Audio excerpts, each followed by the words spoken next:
आज ही Doubtnut app download करें। Doubtnut पर होगा अब आपके सभी मैथ्स, केमिस्ट्री, फिजिक्स और बायोलॉजी डाउट्स का सफाया। बस अपने क्वेश्चन की फोटो खींचो, उसे क्रॉप करो और तुरंत वीडियो सोल्यूशन पाओ। Download now. क्वेश्चन में हमें एक यूनिफॉर्म रॉड दिया गया है जो इनिशियली एक वर्टिकल पोजीशन में है। इस रॉड का लेंथ हमें गिवन है और इसके एंड्स ओ ए हैं।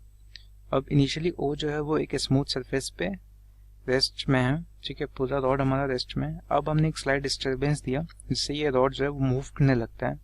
तो हमें बताना है जब एंड ए जो है ग्राउंड को हिट करेगा तब उस एंड ए की वेलोसिटी क्या होगी।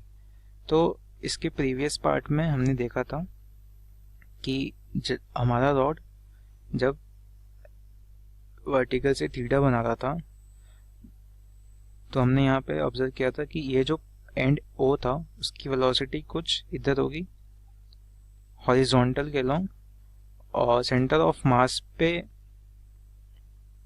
mg लग रहा था और इस एंड पे नॉर्मल लग रहा था। तो सेंटर ऑफ मास भी आप देखोगे तो हॉरिजॉन्टल फोर्स अगर सिस्टम पे एक्ट नहीं कर रहा है तो सेंटर ऑफ मास हमारा हॉरिजॉन्टली मूव कर रहा है, यानी उसकी वेलोसिटी यहाँ पे होगी, ठीक है, डाउनवर्ड। और इंस्टेंटेनियस एक्सिस ऑफ रोटेशन हमने निकाला था वो इस पॉइंट पे आ रहा था, ठीक है। और फिर हमने देखा था कि जब रॉड प्योरली हॉरिजॉन्टल पोजीशन में होगा तब एंड ए जो है हमारा ओ जो है हमारा वो इंस्टेंटेनियस सेंटर ऑफ रोटेशन होगा और यहाँ से इंस्टेंटेनियस एक्सिस ऑफ रोटेशन पास हो रही होगी, ठीक है। अब इस क्वेश्चन पे आ जाते हैं। यहाँ पे हमें वेलोसिटी निकालना है एंड ए का। तो उसके लिए हम क्या कर सकते हैं, इस इंस्टेंटेनियस एक्सिस ऑफ रोटेशन के अबाउट ये रॉड रोटेट कर रहा होगा इस मोमेंट पे। तो हम ओमेगा अगर यहाँ का फाइंड कर लें तो हम इस एंड ए का वेलोसिटी बता सकते हैं। वो क्या हो जाएगा, ओमेगा इंटू इसका रेडियस जो कि इस रॉड का लेंथ होगा एल, ठीक है। तो ओमेगा फाइंड करने के लिए हम क्या करेंगे, हमारे पास एनर्जी कंजर्वेशन या एंगुलर मोमेंटम कंजर्वेशन है। यहाँ पे आप देखो तो एनर्जी कंजर्व हम करा सकते हैं कि नहीं। इस रॉड पे नॉर्मल और mg एक्ट कर रहे हैं, कोई फ्रिक्शन नहीं एक्ट कर रहा, यानी नो डिसिपेटिव फोर्स।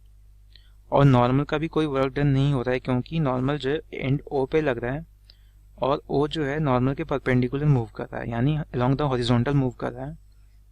तो इसलिए नॉर्मल का भी कोई वर्क डन नहीं हो रहा है। जो वर्क डन हो रहा है वो सिर्फ mg का वर्क डन हो रहा है, ठीक है। और mg हमारा क्या कंजर्वेटिव फोर्स है। तो कंजर्वेटिव फोर्स के लिए हम क्या बोलते हैं कि टोटल मैकेनिकल एनर्जी कंजर्व रहेगा, ठीक है।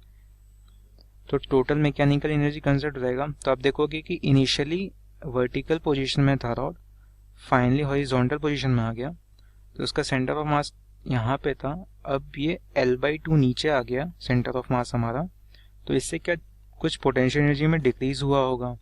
अब जो पोटेंशियल एनर्जी में डिक्रीज हुआ होगा और टोटल मैकेनिकल एनर्जी हमें अगर कांस्टेंट रखनी है तो ये डिक्रीज जो है वो रोटेशनल काइनेटिक एनर्जी में कन्वर्ट हो गया होगा। तो ये डिक्रीज को हम रोटेशनल काइनेटिक एनर्जी के इक्वल करेंगे। तो ये डिक्रीज कितना है, mg L/2, और काइनेटिक एनर्जी में इंक्रीज कितना, हाफ आई ओमेगा स्क्वायर। यहाँ पे आई जो है हम इस एक्सिस के अबाउट लिखेंगे। तो इस एक्सिस के अबाउट आप देखोगे आई क्या होता है, ये अगर हमारा रॉड है तो ये एक्सिस जो है वो इस रॉड के एक एंड से क्रॉस हो रही है और लेंथ के परपेंडिकुलर है। तो इसके अबाउट हमें स्टैंडर्ड फॉर्मूला मालूम है, वो क्या है, ml/3, ठीक है।